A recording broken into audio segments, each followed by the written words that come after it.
تو اکانومی سکڑ رہی ہے, قرضے بڑھتے جا رہے ہیں, تو ہمارے پاس کدھر سے ویلتھ کریشن ہوگی کہ ہم یہ قرضے واپس کریں؟ کدھر سے دولت میں اضافہ ہوگا؟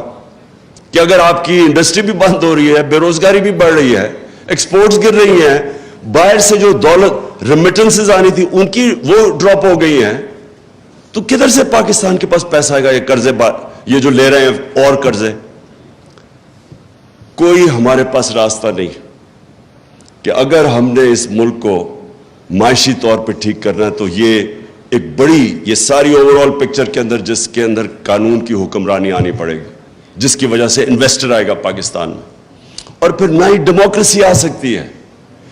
ڈیموکریسی اور رول آف لا ساتھ ساتھ چلتے ہیں. آپ اگر الیکشن کروا دیں ایک ملک کے اندر جدھر رول آف لا نہیں ہے, جمہوریت آ ہی نہیں سکتی. جو طاقتور ہے, جس کے پاس پیسہ ہے, جس کے پاس 2 نمبر پیسہ, وہ اوپر آ جائے گا. کیسے مقابلہ کرے گا ایک آدمی, پڑھے لکھے لوگ کیسے مقابلہ کریں گے اس کا جس کے پاس مسل بھی ہے, اس کے پاس جو سندھ کے اندر, آج مجھے بتائیں سندھ کے اندر کون سی جمہوریت ہے؟ جو ان کے یہ پیپلز پارٹی کے خلاف کھڑا ہوتا ہے, 15% لوکل گورنمنٹ میں لوگ کھڑے ہی نہیں ہوئے کیونکہ ان کے اوپر کیسز کر کے FIR کر کے ان کو انپوز جتا دیا 15% کو. باقیوں کے پاس جو الیکشن لڑنے جاتا ہے وہاں اس کے اوپر FIR کٹ جاتی ہے. میرے اوپر 16 FIR کاٹ دی ہے, وہ تو چھوڑے اب دہشت گردی کا کیس کر دیا. تو بیچارے عام لوگوں کا کیا ہوتا ہوگا؟ مجھے یہ بتائے کہ میرے پاس تو پھر بھی میں ایک چلے وہ اللہ نے کرنا تھا کہ کل قوم ساری سڑکوں پہ آ گئی رات کو 2 بجے 3 بجے, نہیں تو میں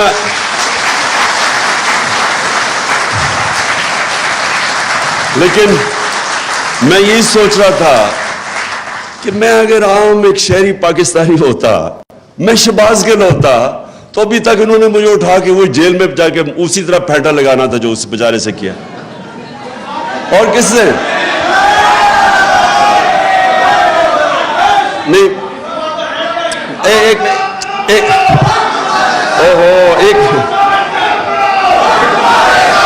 بس بس بس بس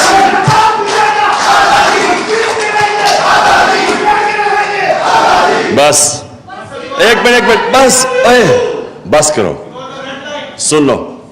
میں صرف آپ کو ایک یہ میرا مقصد آپ کو سمجھانے کا ہے کہ ایک عام آدمی پاکستان میں جس دن ہمارا قانون اس کو تحفظ دے گا کہ پہلے تو ڈریں گے لوگ اس طرح کا پرچہ کرنے کے لیے, جو ایسا پرچہ کرے گا دہشت گردی کا اس کے اوپر سوالات پہلے عدالت پوچھے گی کہ تمہاری جرت کیسے پڑی, کیوں نہیں اس طرح ہوتا. میں برطانیہ میں کتنے 20-30 سال دیکھا, کیوں کسی کے اوپر اس طرح نہیں ہوتا؟ کیونکہ وہاں کی عدالتیں تکڑی ہیں, وہ طاقتور کے بوجھ لیتی ہیں, کھڑی ہو جاتی ہیں انصاف کے لیے.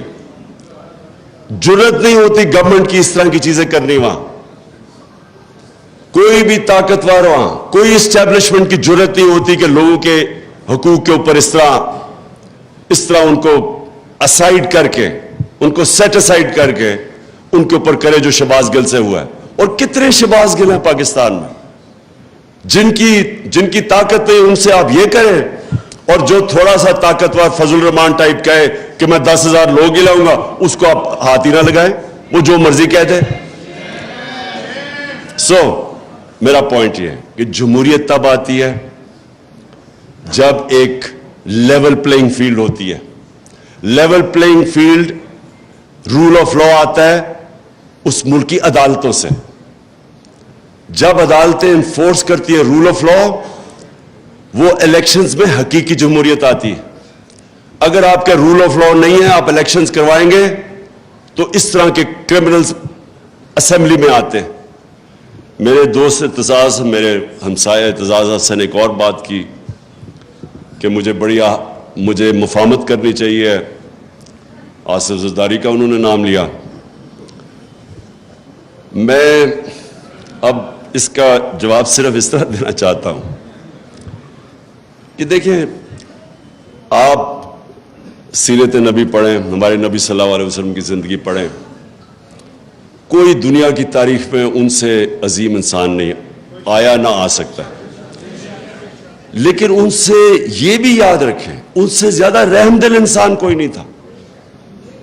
رحمت للعالمین تھے, سارے انسانوں کے لیے, مسلمانوں کے لیے نہیں, انسانوں کے لیے رحمت بن کے آئے تھے.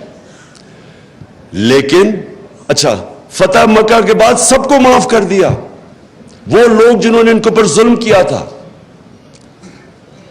لیکن جب ان کو کوئی کہا کہ جناب قریش کی ایک لڑکی نے چوری کی ہے تو اس کو آپ ذرا نظر ثانی کریں, تو انہوں نے تب کہا دو چیزیں کہیں. میں یہ چاہتا ہوں کہ یہ جب مجھے بار بار کہتے ہیں جی ان سے آپ میں تکبر بڑا ہے, آپ ان سے مفاہمت کر لیں, آپ انڈرسٹینڈنگ کر لیں.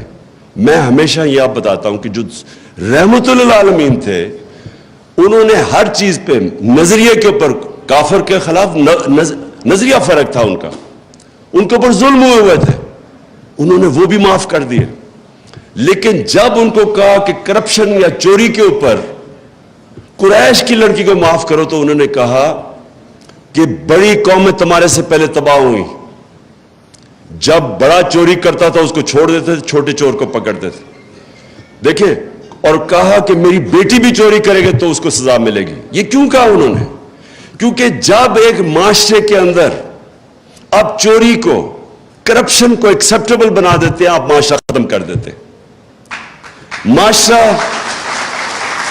معاشرے کی بنیاد رکھی جاتی ہے قرآن کی آیت میں امر بالمعروف, تم اچھائی کے ساتھ کھڑے ہوتے اور برائی کے خلاف جہاد کرتے ہو. معاشرہ لڑتا ہے کرپشن کے اگینسٹ. میں یہ کہہ کہ لوگوں کو تھک گیا ہوں. آپ اگر ایک بڑے بڑے چور وہ نیب جا رہے ہیں تو آپ پھول پھینک رہے ہیں اس کے اوپر, تو آپ کیا میسج دے رہے ہیں اپنی یوتھ کو, اپنی عوام کو؟ آپ کیا میسج دے رہے ہیں کہ چوری بری چیز ہی نہیں ہے. مجھے کہہ جی وہ ہمارے صحافیوں نے کہا کہ دیکھیں جب عمران خان کو بھی اب وہ انہوں نے تقریر کرنے سے منع کر دیا تو نواز شریف کو بھی کر دیا. نواز شریف کو پاکستان کے سپریم کورٹ نے 2 سال کی تفتیش کے بعد, جب اس کی کرونا جو پینما پیپرز کے اندر پراپرٹیز اربوں روپے کی پکڑی گئی, اس کے اوپر تفتیش کے بعد اس کو ڈسکوالیفائی کیا اور سزا دی. مجھے کس چیز پہ کہہ رہے ہیں کہ جی آپ نے وہ میجسٹریٹ کو کہہ دیا کہ وہ اس کے اوپر قانونی کارروائی ہونی چاہیے, اور آئی جی اور ڈی آئی جی اس کے اوپر کہہ رہے ہیں میرا بند کر دیا, اور وہ ایک ہی ہے. جس ملک کے اندر آپ کے بڑے بڑے صحافی یہ کہتے ہیں, اس کا مطلب چپ پلیز کر کے سنو, جب آپ کے بڑے بڑے صحافی یہ کہتے ہیں معاشرے کے اندر کیا پیغام جاتا ہے کہ کوئی چوری بری چیز, کرپشن بری چیز نہیں ہے. آپ کے گھر میں کوئی ڈاکہ مارے, کیا آپ کہیں گے کہ اس کے ساتھ مفاہمت کرو, اس کے آ کے بیٹھو اور بات چیت کرو؟ آپ کہیں گے اس کو جیل میں ڈالو. تو کرپشن تو ملک کے اوپر ڈاکہ مارا جاتا ہے, تو آپ اس کو کہہ رہے ہیں کہ نہیں جی ان سے بیٹھ کے کرو. تو میں صرف اس چیز کے اوپر, کیونکہ میں زیادہ تر تو اپنے ہمسایہ اعتزاز حسن سے سب چیز سے اگری کرتا ہوں, لیکن ادھر میرے دین کے اوپر تو خیر ہمارا مختلف ویوز ہیں, لیکن اس کے اوپر کہ آپ ہر کسی سے کمپرومائز, پالیٹکس ہوتی ہے آرٹ آف کمپرومائز, لیکن جس وقت آپ کرپشن سے کمپرومائز کرتے ہیں, جنرل مشرف نے یہ جو بالکل سلمان راجہ ٹھیک کہہ رہا ہے, وہ جو این آر او دیا تھا, کبھی کسی نے ایسٹیمیٹ کیا ہے کہ اس کا اس ملک کو کتنا بڑا نقصان ہوا, کہ کس طرح کرپشن کے دروازے کھلے, کتنا ملک پیچھے گیا. مجھے جب گورنمنٹ میں 4 گنا زیادہ قرضہ ہمارا نیشنل ڈیٹ بڑی 6 ٹریلین سے پہنچ گئی 30 ٹریلین پہ. ہم نے جو پہلا پیسہ اکٹھا کیا ٹیکس میں آدھا چلا گیا ان کے لیے ہوئے قرضوں کی قسطوں پہ, تو ملک کدھر سے چلانا تھا. کرپشن ایک معاشرہ لڑتا ہے, معاشرہ اس کو ان ایکسیپٹیبل کرتا ہے. عدالتیں ہماری, ان کی سب سے بڑی ڈیوٹی یہ ہوتی ہے کہ جو بڑی کرپشن ہے اور جو سب سے مشکل ہے, جو وائٹ کالر کرائم جسے کہتے ہیں, جب تک ایک معاشرہ وائٹ کالر کرائم کا مقابلہ نہیں کرتا وہاں خوشحالی نہیں آتی. اور آپ سوئٹزرلینڈ کی اس لیے میں مثال دیتا ہوں, جب وہ رول آف لا کی انڈیکس کی بات کرتے ہیں کہ 99.9% ہے وہاں, اور خوشحالی بھی دنیا میں سب سے زیادہ ہے, وسائل نہ ہونے کے برابر ہیں, وہ اس لیے کہ اس معاشرے کے اندر انصاف ہے. میں آخر میں اپنی بات ختم کرتا ہوں. کہتے ہیں کہ جو سب سے بڑی رکاوٹ ہے طاقتور کو قانون کے نیچے لانے کی، وہ سب سے بڑی جو رکاوٹ ہے وہ خوف ہے. لوگ ڈرتے ہیں، مافیاز ہوتے ہیں طاقتور، وہ آپ کو ڈراتے ہیں، دھمکاتے ہیں. لوگوں کو ڈر ہوتا ہے اپنی جان کھونے کا، لوگوں کو ڈر ہوتا ہے میرا روزگار چلا جائے گا، لوگوں کو ڈر ہوتا ہے کہ جناب مجھے ذلیل کر دیں گے ٹی وی کے اوپر اور میڈیا پہ. میری آخری پوائنٹ یہ ہے کہ جس وقت ایک قوم یہ جو خوف کا بت ہے یہ توڑ دیتی ہے اور وہ کھڑی ہو جاتی ہے، جب وہ اپنے آپ کو آزاد کر لیتی ہے اس خوف سے، تو پھر عدلیہ بھی اس قوم کے سامنے انشور کرتی ہے کہ جسٹس ہو، کیونکہ جو ڈر ہوگا قوم کھڑی ہو جائے گی. جو بڑی اچھی بات کی سلمان نے یہ بھی کہ جب مارشل لاء لگے تو لوگ سڑکوں پہ نکلے ہی نہیں، بھائی آرام سے چپ لوگوں نے ایکسیپٹ کر لیا کسی نے قانون توڑا. لیکن میں یہ سمجھتا ہوں کہ ہمارا ملک یہ بہت بڑا اللہ نے کرم کیا ہمارے ملک پہ کہ ہمارے لوگوں کو بیدار کر دیا ہے، شعور آ گیا ہمارے لوگوں میں، چینج ہو گیا ہے. کبھی میں نے پاکستانی قوم کے اندر اس طرح کی بیداری نہیں دیکھی. اور مجھے جو سب سے زیادہ اس وقت ایک میرے دل میں خوشی یہ ہے کہ ہر چیز، یہ جو بری چیزیں ہو رہی ہیں یہ میڈیا کے اوپر، یہ سوشل میڈیا کے، ان کے لوگوں کو دبا رہے ہیں.